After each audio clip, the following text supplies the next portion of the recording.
안녕하십니까. 하루의 경제 주식 마무리 경주마 이재용입니다. 오늘 하루 어떠셨습니까? 우리 장 강세로 시작을 해서 오늘 좀 가겠구나, 미국의 나스닥처럼 한번 달려가겠구나 했었는데 일 보고 오후에 열어보니까 그냥 강보합 정도로 끝나버렸습니다.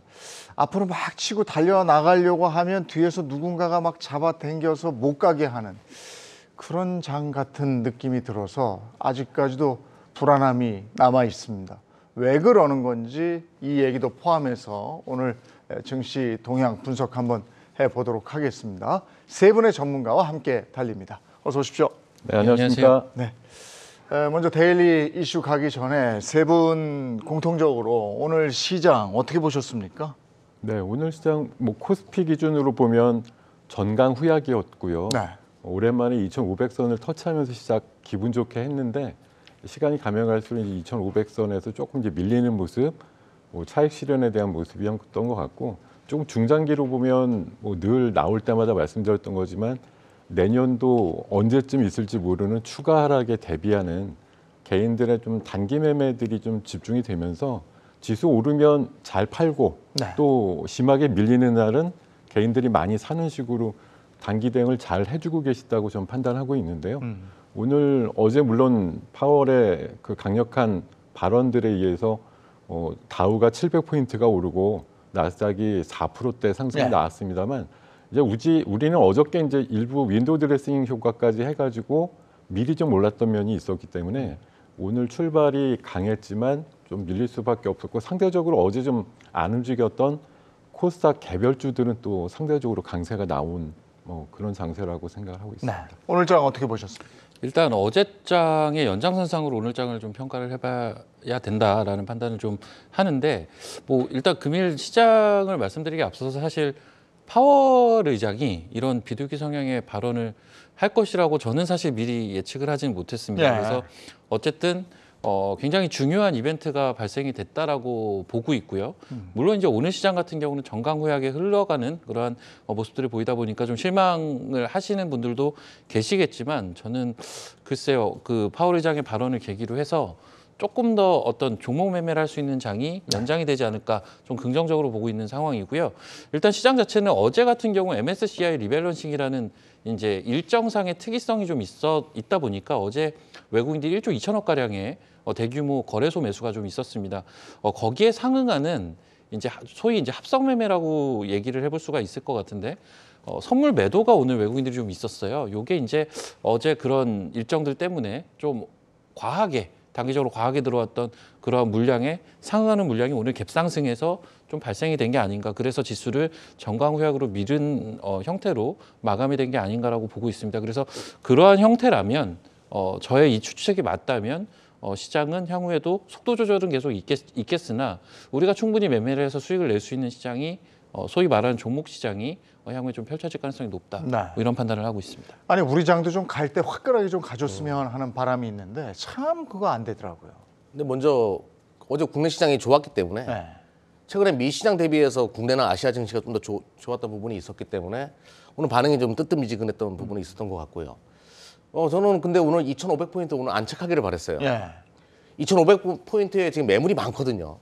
개인 투자가들 그 구간만 오면 물량 계속 내놓고 있는데 좀 안착을 해놓으면 추가적으로 강한 슈팅이 나오겠다 이런 생각을 할 수 있었던 부분이 있었거든요. 근데 못내 아쉬웠지만 앞서서 박우진 대표님께서 말씀하신 것처럼 선물 시장에서의 매도 포지션이 발생할 수밖에 없었기 때문에 그건 어쩔 수 없었다라고 보고 있고요. 근데 고무적이었던 것은 1,300원대가 무너진 거, 환율이. 요거는 시장의 새로운 국면을 분명히 접어들고 있다. 위험 자산에 대한 선호 현상이 빠르게 진행되고 있다는 것을 증명한 하루였어요. 앞으로 추가적인 상승 구간은 계속 발생할 가능성이 높겠다. 이렇게 보고 있습니다.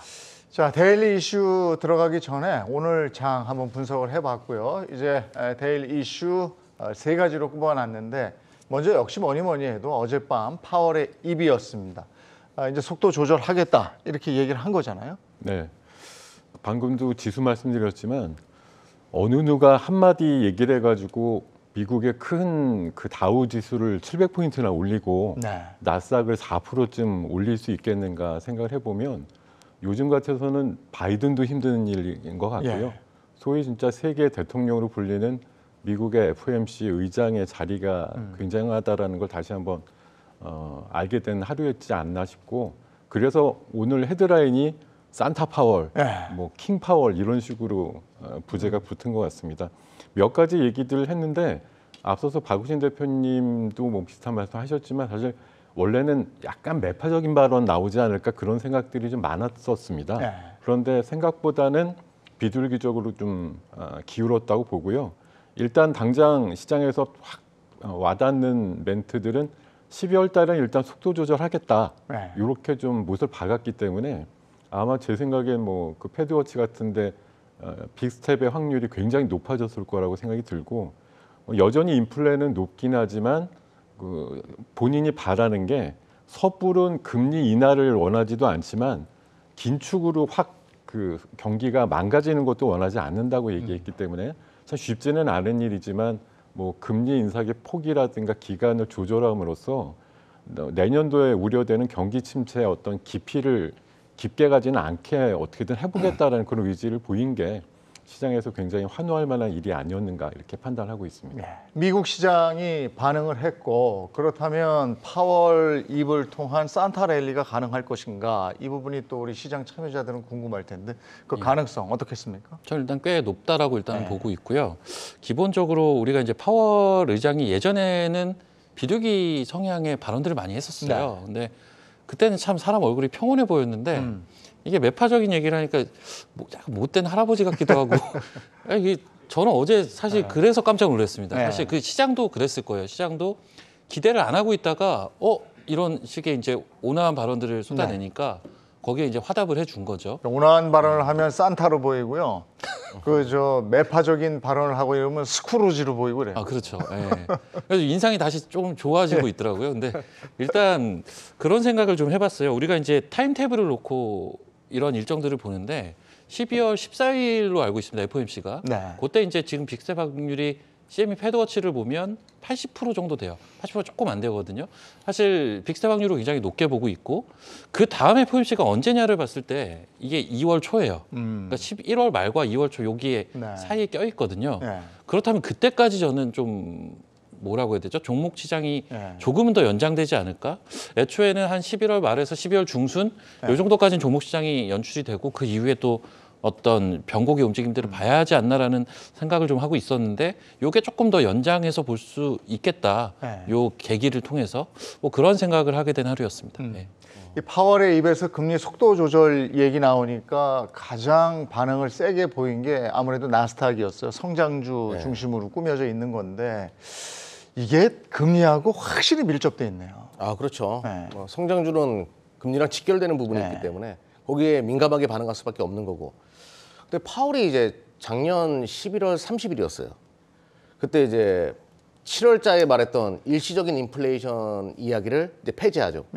그때부터 이제 달러는 더욱더 강세로 바뀌고 이번 11월 30일 날은 또 갑자기 확 바뀌어가지고 작년 11월 30일은 저런 파월이었는데 요번에는 힘을 내어 파월로 바뀌었거든요. 분위기가. 그러면서 이제 시장이 아주 환호로 하는 그런 분위기인데요. 저는 파월의 이런 발언은 어느 정도 그 가능성이 높다라고 판단을 하고 있었거든요. 그 이유 중에 하나가 생산자 물가가 지금 꺾이고 있어요. 그리고 국내 시장 같은 경우에도 국채 금리는 꺾이고 있단 말이에요. 이거는 인플레이션이 많이 완화될 가능성이 높다라고 시장에서 반응하고 있는 거 아닌가. 먼저 이제 그 지금 생산자 물가 중에 제가 관심 있게 보는 것은 발틱 운임이나 컨테이너 운임 지수. 이쪽이 2019년도 수준까지 떨어졌어요. 2021년도는 미친 척하고 올라갔거든요. 10배 올라갔었는데 이게 이렇게 떨어진다는 얘기는 공급자적인 부분에 있어가지고의 인플레이션을 야기시켰던 요소들이 상당히 완화되고 있다. 코로나로 인해 가지고 용역의 교역도 다시 진행되고 많은 사람들이 일자리를 복귀했다라는 것을 증명하는 거예요. 인플레이션의 한 축인 근원 물가 쪽에서 분명히 조정이 들어올 가능성이 높기 때문에 연준도 공격적인 금리 인상 정책을 앞으로 하기는 어려울 거다. 이런 것들을 연준도 파악을 한 거고 시장도 예상하고 있었던 부분이 아닌가 이렇게 보는 것이 맞을 것 같고요. 이 분위기는 12월 달에 산타 랠리뿐만 아니라 1월 달에 1월 효과까지도 같이 누릴 수 있는 분위기로 전환될 가능성이 높다고 보고 있습니다. 뭐 긍정적인 요소가 크다 이렇게 봅니다. 아니 그렇게 해서 미국은 나스닥이 아주 직접적으로 화끈한 반응을 보였는데 우리도 네이버, 카카오가 조금 올라가는 듯 하다가 그렇게 화끈하게 올라가진 않더라고요. 그거 왜 그러는 거예요? 좀 화끈한 반응 왜 이렇게 못 보이는 거예요? 사실 지금 네이버, 카카오가 물론 바닥에서는 정말 바닥으로 치면은 제법 오른 거긴 하지만 그동안 한 1년 반 정도 작년 한 여름 이후에 이제 내리기 시작해가지고 내린 폭들이 워낙 강하고요. 최근에도 이슈들이 좀 있어가지고 네. 강하게 올라가기에는 약간 좀 아직까지는 큰 수급이 들어오지는 못한다 이런 시각이기도 하고요. 그리고 실적에 대한 이제 기대감들도 좀 꺾여 있기도 하고 또 요즘도 그 지난번에 한번 이슈가 됐었습니다만 카카오 같은 경우는 이번에 물론 좋은 내용으로 일부 나오기도 했었습니다만 뭐 카카오 엔터라든가 이런 쪽에 대한 상장 이슈 같은 것들이 아직 좀 정리가 안 된 부분들이 있어가지고 오늘도 물론 강세는 나왔었습니다. 중간에 보면 아침에 카카오뱅크가 네. 두 자릿수 상승이 나왔거든요. 네. 그게 이제 지난번 한 2주 전쯤에 굉장한 급상승, 상한가까지 쳤던 일이 나오고 나서 여진이 결국은 몇 주 정도 이후에 다시 한번 발동은 된 것인데요. 추세는 전환이 됐다고 봅니다. 네. 다만 이것들이 어느 정도 작년 이맘때쯤이나 그렇게 정상 궤도까지 올라가기에는 아직 전반적인 시장의 뭐 지수 대형주를 향한 어떤 개인들의 선호도가 좀 떨어지기 때문에 네. 관련해서 기운은 조금 있지만 그 세기가 강하지 못하다 이렇게 좀 평가를 할 수가 있겠죠. 그러니까 지금 표를 보셨습니다만은 네이버, 카카오, 카카오뱅크 처음에 시작은 장대했어요. 근데 뒤로 가면서 이렇게 빠져서 오르긴 올랐습니다만은 기대만큼 그렇게 올라주지는 못했다. 이번엔 오늘 날씨가 굉장히 춥습니다. 12월 시작되면서 나 12월이야 이렇게 얘기하듯이 아주 매서운 추위가 우리한테 찾아왔습니다. 이러면서 이제 도시가스 관련해서 가스 요금이 3번이 올랐다고 그러더라고요. 근데 한 번 더 오를 것 같다. 그래서 한 2~3배 올랐다. 이렇게 아마 소비자들이 체감을 하실 텐데 도시가스 관련주는 올랐죠. 네. 주식으로 봐서는. 제가 이제 이번 주에 보면서 또 신기했던 현상 중에 또 하나이기도 합니다. 실제적으로 제가 좀 얇게 입고 다니다가 네. 너무 추워가지고 너무 추워 막 이런 느낌을 받았었는데 다음 날 도시가스주가 그러게 급등을 하더라고요. 하루 또 이런 거 반응을 해요. 네, 그래서 와 시장은 참 어떻게 보면 이게 영리한 거기도 하지만 네. 사실 이게 원래 이제 도시가스주들은 전형적으로 배타 개수가 낮은 섹터예요. 네. 올해 같은 경우는 예외였던 게 에너지 관련된 이제 전쟁 때문에 야기됐던 네. 에너지 관련 문제 때문에 관련 테마가 좀 형성이 되기도 했었지만 원래는 이런 식의 변동을 보이기는 좀 힘든 그런 섹터입니다. 그런데 일단 올해 그러한 큰 변동성을 한번 보였기 때문에 거기에 대한 기대감도 어떤 단기적인 매매를 지향하는 투자자들 입장에서는 있었을 거고 그리고 이제 체감적으로 많은 사람들이 실생활에서 날씨가 이제 비 오고 갑자기 추워졌잖아요. 네. 그걸 이제 주말 사이에 겪다 보니까 거기에 좀 빠르게 반응을 해준 거 아닌가. 하지만 이 부분은 이것을 어떤 이제 고잉 컨선할 수, 그러니까 영속적인 펀드멘탈의 개선이라고 볼 수는 없거든요. 네. 그렇다면 이거는 테마로만 접근을 해야죠. 그래서 단기적인 매매로만 좀 국한돼서 접근하시는 게 맞지 않나 이렇게 보고 있습니다. 도시가스 관련 주가 같이 계절별 테마주가 있잖아요. 뭐 여름이면 빙과류가 있는 것이고 네. 그런 것들이 뭐가 있고 이런 계절별 테마주는 뭘 조심해야 되는 거고 그런 것도 한번 짚어볼까요? 일단은 뭐 여름 되면 뭐 선풍기나 아. 창문형 에어컨 관련된 종목들이 있고 지금 이제 추워지면 뭐 보일러나 이런 종목들이 있는데요. 조심해야 될 것은 만약에 손절 타이밍을 놓쳐버리면 이거 1년 또 기다려야 돼요. 네. 그게 가장 힘든 부분이고 네. 그러니까 먹고 팔면 돼요. 수익 내고 파는 것이 상책인 테마라고 보시면 됩니다. 네. 이런 거는 무슨 뭐 1년 다시 또 뜨거운 여름이 올 거야. 또 추운 겨울이 올 거야. 이런 식으로 투자하다 보면 시간 다 기회비용 다 버리니까요. 그냥 짧게 보는 것이 맞다. 저는 뭐 이 정도로만 코멘트하도록 하겠습니다. 네. 기왕에 얘기 나온 김에 계절별 테마주 그러면 12월의 테마주는 배당주 아니겠습니까? 배당주 아마 지금 뭘 고르지 하시는 분들도 계실 텐데 배당주 투자하시는 분들은 이런 건 조심하셔야 됩니다 하는 건 뭐가 있겠습니까? 그러니까 배당주라는 게 사실 연초에 사나 12월 거의 마무리될 쯤 네. 그 폐장일을 한 2, 3일 정도 앞두고 사나 똑같이 배당은 받기 마련이기 때문에 이제 배당주가 가장 적정한 시점이 어디냐라고 할 때 보통들 리포트를 기준으로 많이 나오는 건 이제 찬바람이 불 때라고 표현을 많이 해서 8월 말에서 9월 달 정도가 가장 좋습니다라고 얘기를 많이 하거든요. 근데 이게 세상에는 정말 공짜 점심이라는 게 없기 때문에 배당주라고 해서 이제 불쑥 덥석 잡으시면 주가는 안 빠지고 나는 배당 그냥 뭐 5%, 6%짜리 이렇게 그냥 먹어 이렇게 생각하시지만 연초에 옛날처럼 심한 배당락이 나오지는 않아도요. 그 가격만큼 회복이 되는데 사실 생각보다 시간이 오래 걸리곤 합니다. 그래서 이게 다 주고받는 기브앤테이크이기 때문에 배당을 내가 받았다라고 하면 그만큼 주가가 하락해서 답보 상태가 꽤 진행된다. 그래서 다른 종목을 들어가서 그만큼을 만족하거나 뭐 대체하는데 어떻게 하는 게 또 나은지가 꼭 배당주가 유리하다고만 볼 수 없는 게 사실이고 옛날처럼 이제 우리가 진짜 한 1년 전까지만 해도 워낙 이자가 낮은 상황이었기 때문에 배당주가 굉장히 이제 그 평가를 받았었습니다. 근데 지금은 뭐 잘 아시는 대로 1년 사이에 금리가 너무 올라 버렸잖아요. 그래서 고배당주라고 하는 게 매력도가 많이 낮아졌어요. 은행에다 그냥 적금 형태나 아니면 예금을 들어도 웬만한 종목들의 배당만큼 나오기 때문에 배당주에 대한 매력도가 올해 같은 경우는 체감적으로 볼 때는 많이 없어졌다라고 좀 평가를 하고 있습니다. 그렇군요.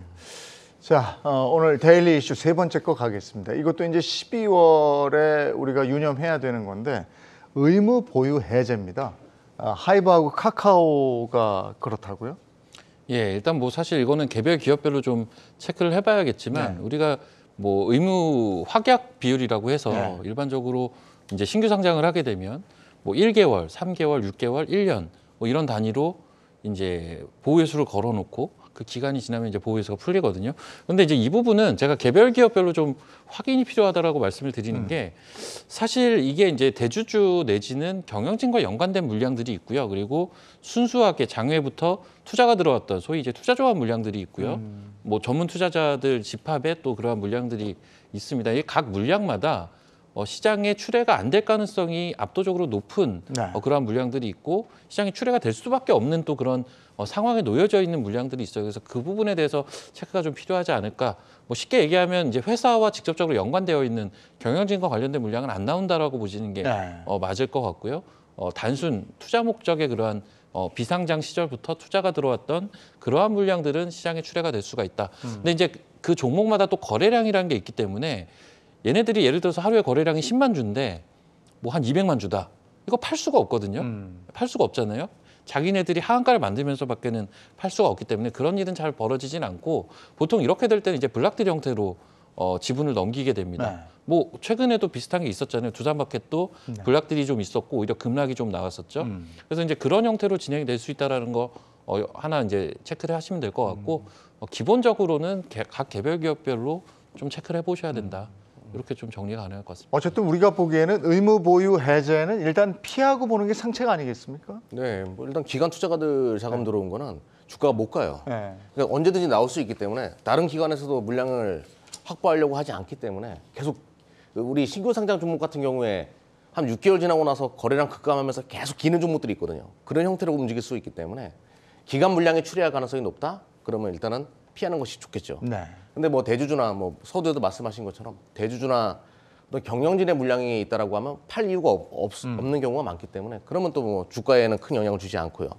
이래저래 내가 가지고 있는 종목이 보호 회수가 어떤 형태로 잡혀 있는가 파악하고 투자하는 것이 그나마 뭐 시간 안 버리고 투자하는 하나의 방법 중에 하나다라고 보시면 될 것 같습니다. 알겠습니다. 하나 저기 첨언을 드리면 원래 어제 뉴스상에서 이제 보호회수 물량이 좀 이슈가 됐었거든요. 12월 달에 엄청나게 많이 풀리는 회사들이 여러 개가 있다였는데 대표적으로 하이브 같은 경우가 올해 그러니까 이번 달에만 한 230만 주 정도 풀리거든요.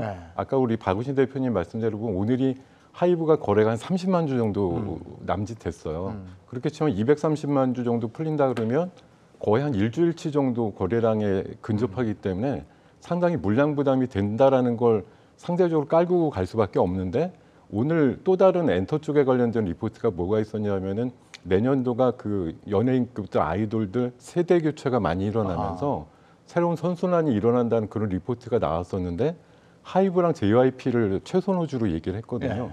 근데 오늘 하이브가 생각보다 굉장히 강했었습니다. 7%. 아까 박우신 대표님 말씀 주신 대로 아마 제가 추측하건대는 230만 주 정도 되는 그 잠재 물량이 해제는 되지만 바로 시장에 나오지 않는 걸로 인식을 했기 때문에 오늘 상당히 좋은 성과가 나오지 않았을까 이렇게 생각을 해봅니다. 근데 하이브는 또 구독 경제 구독 시스템식으로 이제 상품을 만든다라고 하니까요. 수많은 아미들이 또 구독을 해주면서 돈을 벌 수 있는 하나의 사업 구조를 만들어냈기 때문에 오늘 또 강했던 걸로 보이거든요. 콘텐츠 엔터 관련해서는 요즘에 또 관심들이 네. 집중되고 있기 때문에 한번 눈여겨보실 필요도 있을 것 같고요. 자, 여기까지가 경주마가 본 데일리 이슈였습니다.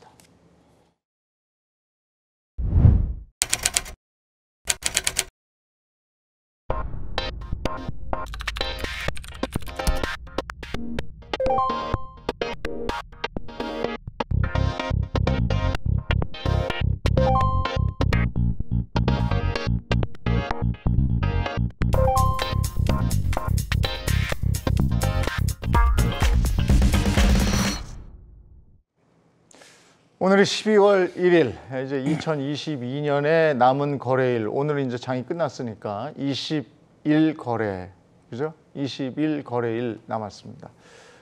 어떠셨어요? 2022년 한 해 이 필드에서 뛰시면서 어떤 느낌이셨습니까? 내년도도 비슷하면은 진짜 일 치르겠다 이런 생각이 많이 들었고요. 뭐 지난번에도 비슷한 말씀이 있었지만 네.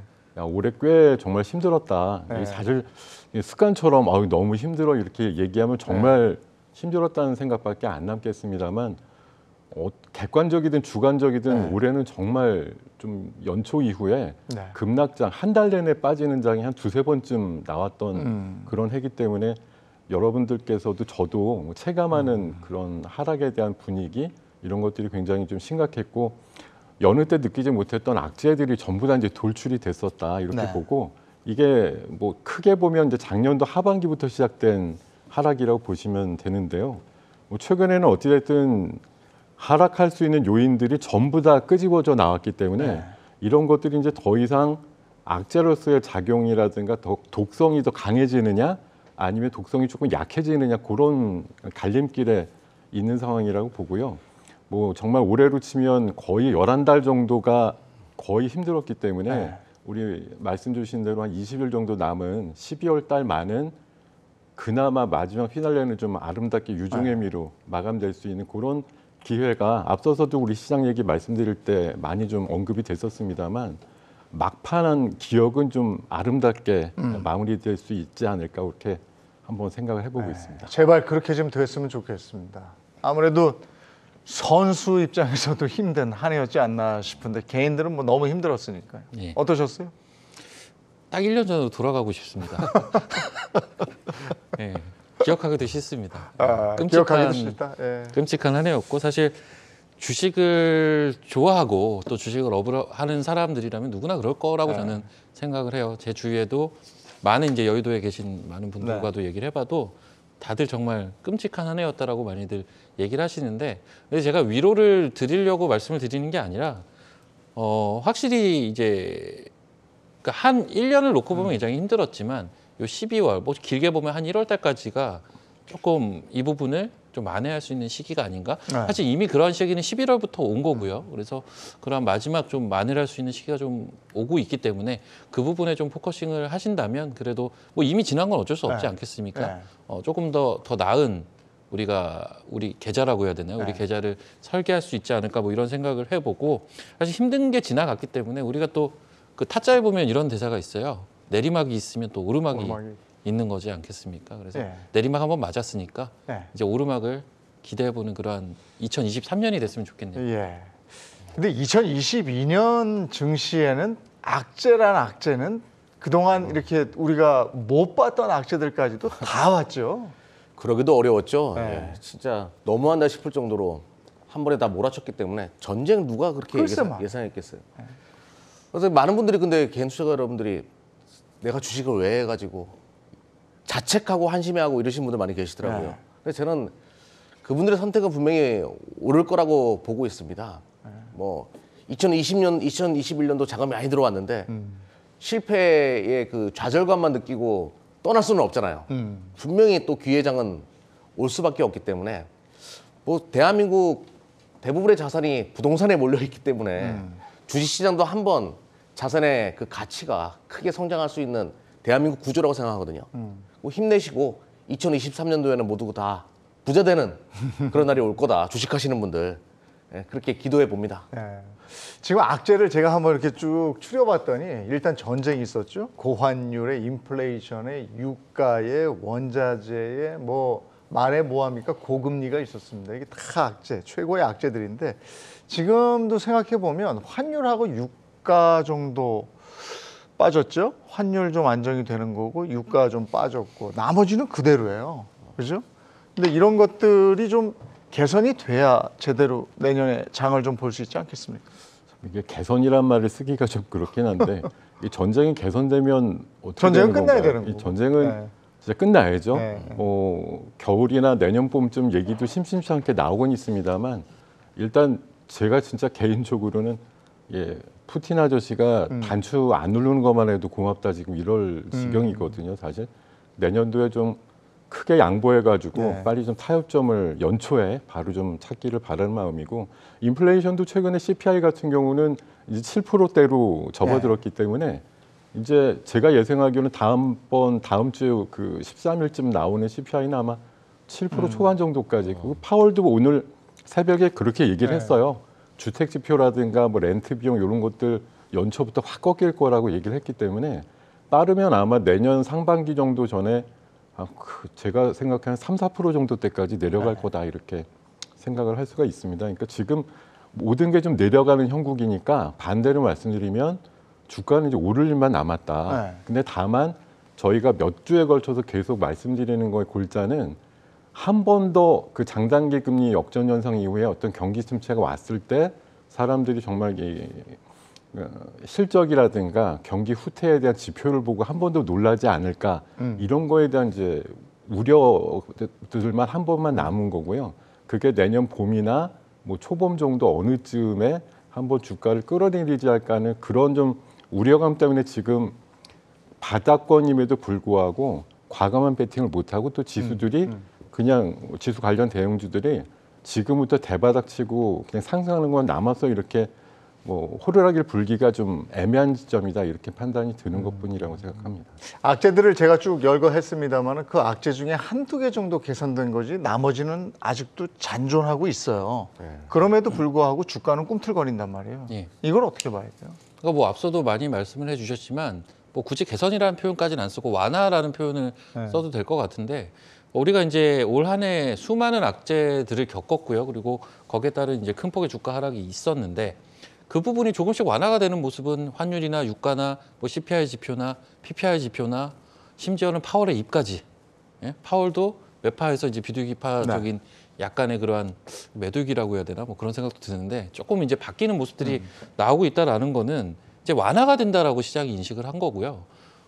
사실 좀 그래요. 이제 앞서 이제 리세션에 대한 우려를 말씀해 주셨잖아요. 저 역시도 동일한데 저는 이제 단순하게 만약에 경기 침체에 대한 우려라면 우리가 기록했던 저점 라인 있지 않습니까? 거기는 저는 깨기가 좀 어렵다라고 보고 있고요. 하지만 좀 하락은 좀 있겠죠. 그리고 그게 아니라 이게 시스템 리스크로 좀 일이 커진다면 이 경기 침체가 심각해져서 그랬을 때는 한번 위기가 올 수는 있어요. 근데 이거는 우리가 지금 논하기는 좀 어렵고 내년 상반기 때 한번 봐야 되는 상황이라는 거죠. 그래서 이제 그런 위기 상황이 있을 수도 있다라는 전제하에 지금 주식을 사야 되는 건 맞는 거죠. 그래서 주가는 분명히 많이 빠져 있고 실적 대비 워낙 쌉니다. 워낙 싼데 이게 뭐 여러 가지 대외 변수들 때문에 이렇게 됐다? 그렇다면 그 대외 변수가 더 이상 나빠질 게 없는 상황에서는 지금과 같은 반응이 좀 나올 수 있지 않나 이런 생각을 하고 있습니다. 주식을 사더라도 우리가 제대로 사지 않으면 낭패를 보기 때문에 이런 시기에는 어디에 집중해야 됩니까? 일단은 저는 우리가 문제 시작점을 정확하게 알아야 된다고 봐요. 지금 말씀하신 그 리스크, 전쟁, 뭐 고환율, 원자재, 유가 등 줄기는 인플레이션이잖아요. 인플레이션 때문에 금리 인상이 발생하는 거고 인플레이션 때문에 달러 인덱스가 강했던 거고 그럼 인플레이션이 어떻게 되는가? 왜 인플레이션은 왔는가에 대한 부분이거든요. 제가 이거 좀 뭐 우스갯소리로 좀 그 우스갯소리가 아니라 이게 그 강원도에 계시는 우리 어머니가 감자 농사를 하는데 러시아 분들이 두 분이 와서 도와줬어요. 그 두 분이서 라면 15개 아침에 딱 끓여 드시고 하루 일을 다 합니다. 네. 근데 지금은 그분들이 못 들어오니까 10명 가까이 되시는 동네 어르신들이랑 같이 일을 하시니까 당연히 감자 가격이 올라갈 수밖에 없는 거잖아요. 이 인플레이션의 가장 근본적인 원인은 코로나 때문에 발생한 거예요. 2021년도 7월 달에 파월이 일시적인 인플레이션이다라고 얘기했던 부분도 저는 바로 그거라고 보거든요. 공급자적인 부분에 있어가지고 코로나 때문에 많은 사람들이 일을 못하고 그런 현상들이 발생하다 보니까 공급에 차질이 발생했고 또 지연되면서 가격이 올라갈 수밖에 없었던 구조가 계속 맞물리면서 지금까지 이런 사태를 만들었다고 보고요. 지금 코로나가 끝나가는 상황이잖아요. 네. 그렇게 되면 당연히 이 물가는 잡힐 수밖에 없다라는 거예요. 30년, 40년 동안 한 번도 이렇게 물가가 튄 적이 없었습니다. 전 세계 세계화가 이루어지고 나서 많은 기업들이 싸게 물건을 생산하는 방식에 대해서 세계의 저렴한 인건비를 사용하는 방식에 대해서 익숙해져 있었고 이것이 파괴됐기 때문에 발생했던 원인이 그 인플레이션이 이번에 야기됐던 큰 원인이었거든요. 근데 코로나가 끝난다는 건요. 인플레이션은 다른 국면으로 접어들 수 있다는 거기 때문에 지금 뭐 위험 자산에 대한 분위기는 내년 뭐 올해 말부터 내년까지 상당히 달라질 수가 있다. 이렇게 보고 있는 거죠. 네, 증시 전반에 대해서 쭉 한번 훑어봤는데요. 여기 오늘 나와 계신 세 분은 필드에서 뛰고 있는 국가대표 선수들이기 때문에 우리가 좀 더 자세히 들어가 보도록 하죠. 지금부터는. 지금부터 눈여겨봐야 되는 이제 산타랠리가 온다고 가정을 하고 1월에는 원래 장이 좀 좋잖아요. 전통적으로. 그렇다면 어떤 섹터를 눈여겨봐야 되는가 이 부분 한번 집중해 보도록 하죠. 어떻습니까? 저요? 네. 저는 이제 이쪽에 좀 오래 있었으니까 네. 11월 말에서 12월 달 되면 1월 달이라고 하는 1월 효과라는 걸 이제 많이들 생각들을 하시고 네. 산타랠리에 이어서 1월 효과를 많이 얘기하십니다. 이게 한마디로 새해가 되면 이렇게 할 겁니다. 이렇게 많은 회사들이 비전을 발표를 하기 때문에 네. 그런 것들에 순응하는 움직임들이 좀 나오기도 하고요. 항상 보면 연례 행사지만 뭐 저도 오늘 이따 또 말씀드릴 주제기도 하지만 이제 CES 같은 그런 초기술에 대한 또 집합체 같은 뭐 이런 행사들 같은 것들이 있기 때문에 1월 둘째 주에 항상 있는 그 행사를 앞두고 첨단 기술과 관련된 그런 여러 가지 섹터들이 12월, 1월 달 초를 좀 지배하는 그런 현상들이 있었고요. 바이오도 큰 이벤트가 있습니다만 그런 거에 좀 포커스를 맞춰서 보시면 이번에 팬데믹 상황이 한 2년 반, 3년 만에 끝나면서 내년부터는 제대로 된 이제 오프라인 행사들이 진짜로 열리기 때문에 훨씬 성대하고 크게 열릴 거거든요. 많은 기업들이 칼을 갈고 있다가 참여를 할 거라고 보기 때문에 그런 CES 참여 기업들 중에 뭐 저도 개인적으로는 뭐 로봇 분야라든가 메타버스가 다시 한번 부흥할 거다 이렇게 좀 생각을 하고 있습니다. 로봇, 메타 뭐 이런 섹터를 눈여겨보라. 조금 이따 좀 깊이 있게 더 들어가 보도록 하고요. 일단 그쪽 섹터 말씀을 해주셨고요. 박 대표님은 어떻게 보세요? 일단 결은 좀 비슷합니다. 결은 전반적으로 비슷한데 그냥 딱 하나만 꼽자면 저는 일단 12월에는 미디어 콘텐츠 섹터를 일단은 좀 주목을 하고 있고요. 일단 이 섹터를 좀 주목을 하는 이유는 근데 사실 최근에 좀 움직임이 나오기는 했어요. 제가 이 생각은 이미 11월부터 하고 있던 부분이긴 한데 조금 올라오긴 했습니다. 그래서 가격적인 대응은 좀 필요하지 않나 뭐 이런 생각은 좀 하고요. 일단 최근에 올라온 계기는 그 재벌집 막내 아들 때문에 이제 그게 이제 트리거가 딱 돼줬지 않습니까? 근데 이제 이 미디어 콘텐츠 섹터는 예전에 오징어 게임 때부터 보면 어떤 큰 트리거가 발생을 하면 모멘텀이 그때 기존에 이제 잠재돼 있던 모멘텀이 주가 상승으로 연결이 되더라고요. 그래서 과거에 이제 작년에 이제 오징어 게임이 있었다면 올해 같은 경우 보면 이상한 변호사 우영우 때 한번 움직임이 있었고 그 이후에 사실 이때는 움직임이 좀 약했어요. 수리남이 좀 있었고요. 그 다음 지금 나온 게 이제 재벌집 막내 아들 여기서 지금 또 강한 반응들을 보여주고 있습니다. 심지어 여기서 지금 파생되는 게 웹툰과 이제 웹소설 시장까지 얘기가 나오고 있어요. 이게 아무래도 대부분의 히트작들을 보면 웹툰 기반이 많다 보니까 우리나라가 또 그쪽에 굉장한 강점을 가지고 있거든요. 그래서 거기에 대한 이야기들까지 나오고 있는데 저는 이게 12월에도 좀 연장이 되지 않을까라고 보는 게 12월 중순경에 아바타 2라는 또 대작이 이제 상영을 합니다. 아니 그게 세계 최초로 대한민국에서 예. 상영이 되는 거라면서요? 그렇죠. 그러니까 일단 첫 상영을 대한민국에서 이제 하게 글쎄요, 되는 그렇다고 건데 해요. 요게 러닝 타임이 조금 길긴 해요. 한 예. 3시간 예. 반이라서 보다가 잘 수도 있습니다. 그게 엉덩이 아픈데 3시간 만. 중간에 잠깐 나갔다 오시면 됩니다. 네, 굉장히 예전에 반지의 제왕 봤다가 저도 중간에 한번 나갔다 온 기억이 예. 있는데 어쨌든 러닝 타임이 좀 긴 예. 그런 부분이 있지만 이게 이제 그 뭐라고 해야죠? 바다를 배경으로 예, 해서 바다더라고요. 나오거든요. 예. 그래서 어떻게 보면 아까 이제 뭐 CES 박람회나 이런 것도 말씀해 주셨는데 첨단 기술의 집합체 같은 영화예요. 네. 네. 그렇다면 이게 어느 정도 시장의 반향을 끌게 되면 네. 요게 메타버스라든지 이쪽 섹터로 매기가 강하게 좀 이전이 될 가능성이 네. 저는 꽤 높다라는 판단을 합니다. 그 이후에 바로 또 1월 초에 CES 박람회까지도 연결해서 네. 본다면 이런 식의 이제 그 연결고리를 한번 생각해 볼 네. 필요가 있다라는 판단이고요. 그리고 네. 기본적으로 이 미디어 컨텐츠는 소위 K 컨텐츠라고 우리가 부르잖아요. 네. 우리나라가 강점이 있는 분야입니다. 그래서 이 우리나라가 강점이 있는 분야 이러한 섹터들도 지금 굉장히 많이 빠져 있었단 말이죠 그동안에. 그래서 과거에는 이제 주가가 하락을 할 때는 변수로 하락을 할 때는 우리가 아무리 좋은 게 있어도 보지 않으려는 경향들이 있었다면 그게 요로 방금 말씀드렸던 그러한 트리거로 인해서 하나씩 주가의 상승의 촉매제로 작용이 될 가능성이 굉장히 높다라는 판단을 해요. 그래서 미디어 콘텐츠, 엔터, 웹툰, 더 나아가서 메타버스까지 연결해서 한번 볼 필요가 있다 이렇게. 그러니까 그걸 이제 세분화해서 얘기하면 미디어 콘텐츠에도 드라마 제작사가 있고 방송 플랫폼 회사가 있고 뭐 영화사가 있는 거고 또 지금 말씀하신 웹툰 제작사가 있는 거고 이렇잖아요. 다 아울러서 볼 필요가 있습니까? 이 중에서 가장 강하게 괜찮은 게 뭐가 있을까요? 네, 일단 기왕이면은 제가 12월에 트리거로 지금 보고 있는 게 아바타 2라는 영화이다 보니까 아바타 2가 21세기 폭스사가 제작을 했었는데 네. 이 21세기 폭스사가 디즈니에 인수됐거든요. 네. 그러면 이제 디즈니와 좀 연관성이 있는 컨텐츠주를 한번 찾아볼 필요가 있다. 네. 이런 아이디어가 하나가 있고요. 그리고 기본적으로는 현재로서는 이제 재벌집 막내 아들이 워낙 또 인기가 많다 보니까 웹툰에 대한 관심은 계속 진행이 될 가능성이 높고 한 가지 또 추가를 하자면 최근에 이제 중국 시장 얘기 자꾸 나오지 네, 않습니까? 예. 좀 꿈틀거리는 것 같아요. 그렇죠. 네. 거기에 대한 강점이 있는 기업들 아. 이런 것들도 한번 볼 필요가 있지 않나 이렇게 봅니다. 알겠습니다. 이경락 대표님은 네. 뭘 꼽아주시겠습니까? 저는 뭐 그 리오프닝 관련된 종목을 얘기하려고 하는데 박우순 대표님 순양그룹 아세요? 순양그룹? 순양? 중국 겁니까? 예. 뭐 어디서 들어봤어요? 축구 그냥 재벌집 막내 아들 얘기하시는데 거기 순양그룹이 나오거든요. 제가 안 봤습니다. 예, 안 보고 뭐 미디어 콘텐츠로 저는 나 챙겨 봅니다. 예. 시청률만 잡고 그다음 저는 리오프닝 관련된 종목을 좋게 보는데요. 그 먼저 우리가 투자를 하려고 하기 전에 나의 생각이 아니라 네. 이 월가의 거대한 자금들은 무엇을 볼까? 여기서부터 한번 접근해 보자 이거죠.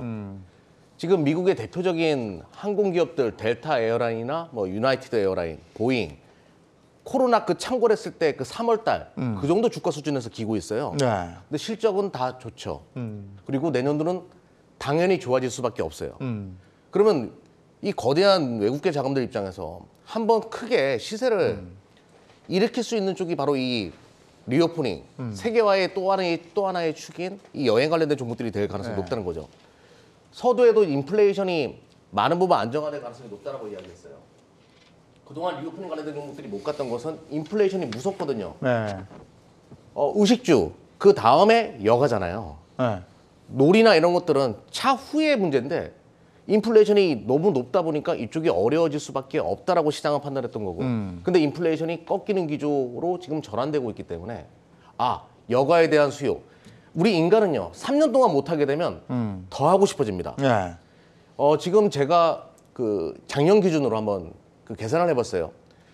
인천공항 이용객이 2019년도에 100명이었다라고 하면 2021년도에 4명이었어요. 네. 그러면 사람들이 여객이 다시 움직이기 시작하고 하늘길이 다시 열리면 100까지 올라가겠구나 이렇게 생각하는데 그렇지가 않죠. 150, 200까지 올라가죠. 네. 밀어놨던 그 여행객들이 한 번에 몰아칠 가능성을 열어놔야 되거든요. 그렇게 되면 당연히 이쪽 여행이나 리오프닝 관련된 종목들은 실적이 월등히 좋아질 수밖에 없고 주가에 반영된 건 없어요. 인플레이션 우려감으로. 당연히 강하게 이쪽에서 슈팅이 발생할 가능성이 높기 때문에 12월 내년 1월까지 이쪽이 대장주가 될 가능성이 높다. 그리고 우리가 주식을 할 때 대한민국에서 무슨 가치 투자냐 이런 얘기를 많이 하잖아요. 대한민국은 전략적으로 투자를 해야 되거든요. 내년에 가장 핫한 이슈가 뭐가 있을까? 리오프닝이 될 수밖에 없어요. 3년 동안 못했던 거 이제 지량한다. 굉장히 뜨거운 뉴스가 될 수밖에 없잖아요. 그러면 자금은 미리 그런 것을 선침해야 할 가능성이 높기 때문에 지금 시장 돌았을 때 이쪽 관련된 거, 또 중국도 분위기가 달라지기 시작하니까 이쪽 관련된 거 미리 준비해놓고 한번 큰 수익을 노릴 필요가 있다. 이렇게 중국 말씀드릴게요. 봉쇄가 7개월 안에 풀릴 것이다. 근데 네. 7개월이면은 거의 그 내년 여름 무렵인데 그렇죠. 그게 이제 선반영된다고 보시는 건가요? 선반영될 가능성이 높고요. 네. 또 하나 중국도 이게 오래 가지 못할 것 같아요. 지금 더 제로- 그 전에 풀릴 것이다. 네, 제로 코로나 정책 계속 이게 유지하다가는 인민의 난이 일어나기 때문에 네. 더 이상은 이거는 고집하기 어려워 보이는 이미 조짐을 보이고 있으니까. 네. 예. 그렇다면 리오프닝주를 우리가 준비할 때 네. 리오프닝주도 많단 말이에요. 요즘에 보니까 화장품이 조금 이제 반응을 보였는데 네. 여행주, 항공주, 화장품주, 카지노, 면세점 네. 뭐 쭉쭉 있어요. 네. 어떻게 생각하십니까? 일단은 대한항공이나 아시아나항공 같은 경우에는 뭐 국적 항공사니까 네. 이쪽은 또 합병 이슈까지 있지 않습니까? 네. 여기 이벤트를 또 볼 수 있겠죠. 그리고 너무 저가 항공사 같은 경우에는 유중이나 뭐 이런 어려움들이 계속 나올 수가 있기 때문에 그쪽은 좀 피하는 것이 좋을 것 같고 일단 굵직굵직한 합병 이슈까지 있는 대한항공 이런 것들은 볼 필요가 있을 것 같고요. 오히려 카지노나 호텔 관련된 기업들은 좀 중장기로 볼 필요가 있을 것 같아요. 그 배경 중에 하나가 뭐 대한민국 미디어 콘텐츠 말씀하셨으니까 대한민국이 지금 OTT 시장 활성화되기 시작하면서 위상이 커졌어요. 네. 문화 강국이 됐습니다. 네. 보통 세계 GDP 순위 한 10위권 안팎에 있는 국가들이 여행 대국이거든요. 네. 대한민국도 그렇게 전환될 가능성이 높죠. 그러면 또 하나 대한민국 서비스 산업이 국가 가처분 소득에서 50% 조금 넘어가요. 네. 근데 대한민국이 선진국으로 바뀌게 되면 이게 70% 이상 넘어가야 되거든요. 미국 같은 경우에는 80%가 서비스 산업이에요. 네. 그럼 대한민국이 지금 성장하고 있고 선진국으로 전환되고 있는 구간에서 서비스 산업 육성은 만들어질 수밖에 없고 인바운드 해외 관광객 수도 증가할 수밖에 없기 때문에 호텔 카지노 쪽은 오히려 중장기적으로 그리고 화장품 같은 경우에는요 누가 이길지 모르겠어요. OEM, ODM 업체 네. 이런 쪽을 보는 것이 어차피 뭐 밖에 다니기 시작하면서 마스크 벗고 사람들 많이 다니기 시작하니까 위탁 생산을 전문적으로 하는 기업들 오히려 이제 이런 것들이 수혜가 될 가능성이 높다 이렇게 보고 있습니다. 중국이 이번에 월드컵 중계를 보면서 네. 그 얘기를 들었는데 중국은 이렇게 모자이크를 했다고 그래요? 관중석 비칠 때? 근데 중국 인민들이 볼 때는 우리는 다 이러고 무장하고 다니는데 네. 저쪽은 이미 뭐 그냥 코로나 이전으로 돌아갔으니까 네. 우린 뭐야 이렇게 됐다고 그러더라고요. 그렇죠. 난이 일어날 수밖에 없는 상황인 거죠 지금. 그랬다고 그러더라고요. 네. 그러니까 이런 것들이 지금 유튜브가 뭐 이렇게 손에서 다 보는데 세계 동향을 네. 더 이상 뭐 언제까지 봉쇄로만 갈 수는 없다. 그래서 우리 생각보다 좀 더 일찍 풀리겠고 그런 면에서 본다면 리오프닝 주식에 우리가 주목해야 한다. 이런 말씀을 해주셨고요. 김 대표님은 아까 이제 로봇 그리고 메타버스 이쪽에 주목하라 이러셨는데 구체적으로 한번 얘기를 들어볼까요? 사실 이 아이디어는 뭐 저보다도 우리나라에서 가장 파괴력이 높은 어떤 뭐 집단이라고 하면 저는 이제 삼성그룹이라고 생각하는 네. 것이고요. 작년이 아니구나. 네. 올해 초에 그 주주총회 때 네. 주주가 물어봤어요. 거기 한종희 부회장한테 삼성 이제 뭐 먹고 살 겁니까? 네. 이렇게 물어봤더니 로봇하고 메타버스로 신사업을 해가지고 먹고 살겠다 이렇게 얘기를 했었습니다. 올 3월에 굉장히 이슈가 됐던 거예요. 네. 물론 그 뒤에 아주 가시적인 성과가 나오지는 않고 있고 삼성에서도 로봇 만듭니다 이래가지고 8월 달에 웨어러블 로봇 나온다고 했는데 네.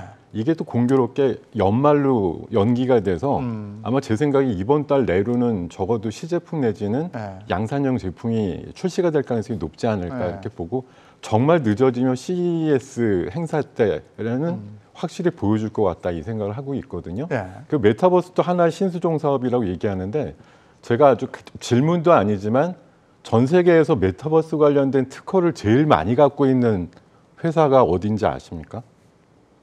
1등이 LG전자고요. 아 그래요? 2등이 삼성전자입니다. 아 1년 사이에 그렇게 됐어요. 원래는 우리가 뭐 로블록스라든가 메타라든가 유니티 같은 회사가 정말 많이 갖고 있고 네.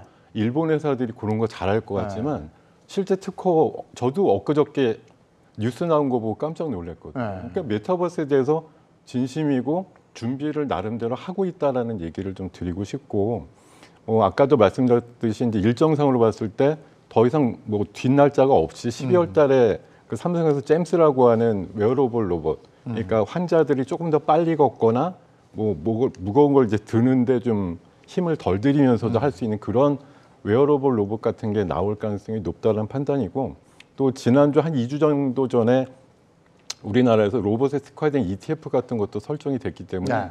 그런 것 쪽으로 이제 수급이 몰리면 거기 편입되는 종목들 위주로 해서 수급들이 좀 개선되지 않을까 그런 생각들을 하고 있고요. 로봇은 근데 제가 생각하기에 지난번에 자동차 회사 현대자동차가 네. 그 개 모양으로 돼 있는 로봇 가지고 한번 히트하지 않았습니까? 그게 보스턴 다이나믹스라고 하는 회사를 인수한 다음에 사실 뭐 대외적으로 보면 대통령 경호라든가 이런 쪽으로도 한번 대동해서 등장하는 모습도 보여줬기 때문에 BTS 옆에서 뭐 또 경호를 하고 나온다던가 그러면서 이제 보여주는 효과가 있습니다만, 사실 이 로봇이 산업용으로는 우리나라가 전 세계에서 인구당 제일 많이 쓰는 나라긴 하지만 지금 우리한테 로봇이 체감되지는 않죠, 많이. 네. 근데 이제 요새는 좀 보이죠. 큰 뭐 식당이나 이런 데 가면 맞아요. 로봇이 왔다 서빙해요. 갔다 서빙하고 네. 이런 모습으로 이제 보이고, 집안에 로봇 청소기 청소. 하나 정도는 있으시잖아요. 한종희 그 부회장께서 지난주에 어디 그 회의에서 그랬다고 하죠. 삼성은 1인 1로봇 시대를 준비하고 있다 이렇게 얘기를 하고 있어서 조만간 아마 삼성발 로봇 시장이 만드는 연쇄적인 파괴력이 아마 시장을 좀 놀라게 하지 않을까 그런 생각을 갖고 있고요.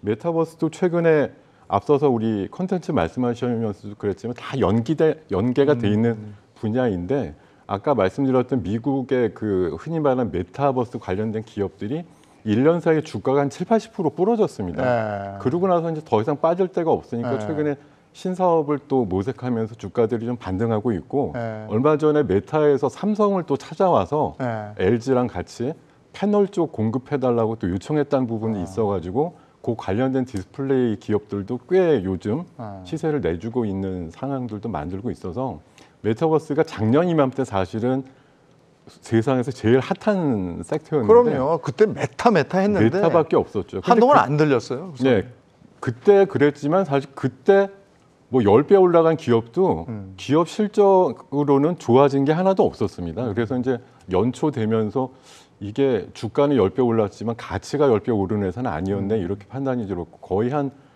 9개월, 10개월 놀았다고 볼 수가 있고 주가들도 한 60-70%씩 부러졌습니다.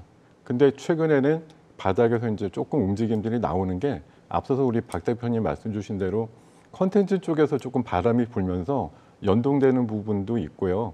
특히 또 오늘 같은 경우는 아마 제가 알기로는 메타버스 관련된 뭐지 패션 관련된 또 이벤트가 있어가지고 관련되는 디스플레이라든가 이런 쪽에 오늘 장중에 조금 의미 있게 움직이는 모습들도 나왔음을 주목하시면 될 것 근데 같습니다. 오늘 기사 중에 XR, VR 그 시장 있지 않습니까? 이 하드웨어 시장이 8년 후에 지금 우리의 스마트폰 시장 같이 될 수 있다라는 기사가 사실 있었어요. 8년이면 너무 길잖아요. 길죠, 예. 길죠. 근데 뭐 8년 금방 갑니다.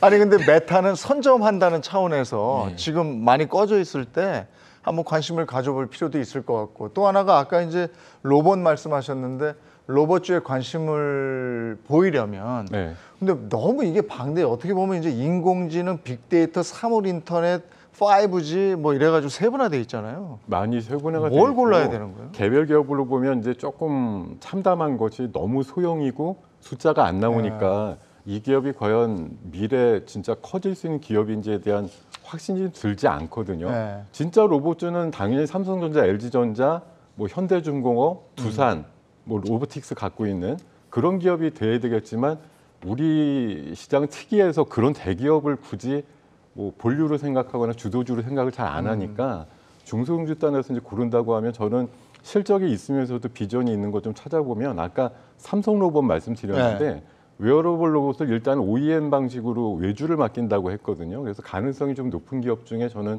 후보 중에 하나로 인탑스라는 기업을 좀 꼽고 있는데, 이 기업은 누적 이번 3분기까지 영업이익이 1,200억이 나온 회사입니다. 로봇 쪽 치고 굉장히 실적이 있는 회사라고 보이고요.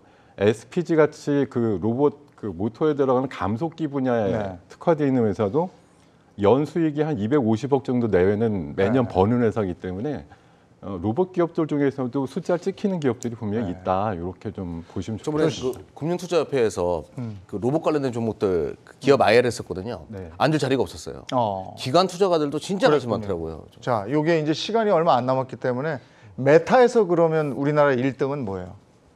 메타버스 중에서. 메타버스는 원래 작년 기준으로 이름도 무시무시했던 자이언트 스텝이었습니다. 자이언트 스텝. 그거는 이제 작년 이거 싫다 왠지. 진짜 너무 이름이 너무 기시감이 들어가지고 놀라운 기업이었는데 아, 그래요? 최근의 흐름은 선익 시스템이라고 그 커브드 디스플레이 관련된 증착 장비 만드는 회사가 있고요. 나무가라고 하는 3D 센싱 회사가 최근에 굉장히 좀 끝발을 올리고 있는 정도입니다. 알겠습니다. 여기까지 해야 되겠습니다. 목요일 경주마는 이렇게 종목과 섹터에 좀 더 깊이 들어가서 여러분께 판단에 도움을 좀 드리고자 노력하도록 하겠습니다.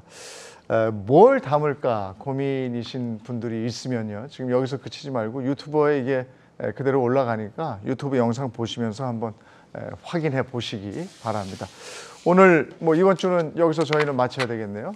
내일 장도 또 성토하시고요. 저희는 월요일 장 끝나고 다음 주 월요일 이 시간에 다시 돌아오겠습니다. 한 주 고생 많이 하셨습니다. 고맙습니다.